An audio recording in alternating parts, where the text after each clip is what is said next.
Good morning everyone. আমি আর মাম্মাম আজকে বেরিয়ে পড়লাম, একটুখানি দোকান যাব। কি করব, কাজ বিরাট মিটে গেছিলো, তাই বাড়ি থেকে বেরিয়ে পড়লাম। চলো আপনা মাঠে যাই, আপনা মাঠ থেকে ঘুরে আসি। বাড়ির কাছাকাছিই আছে আপনা মাঠ।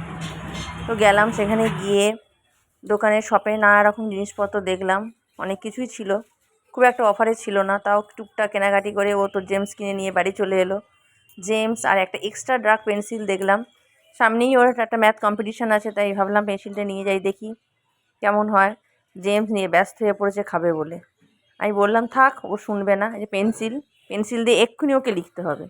যাই হোক, ও শুনলো না। জেমসের প্যাকেটটা খুলেই ফেললো, আনবক্সিং করে ফেললো, খুলে খেতে শুরু করে দিল।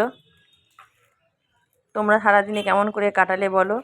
আমরা মোটামুটিভাবে মেয়েকে নিয়েই আমার কেটে যাচ্ছে এখন, কেন ও বাড়িতে আছে বলে।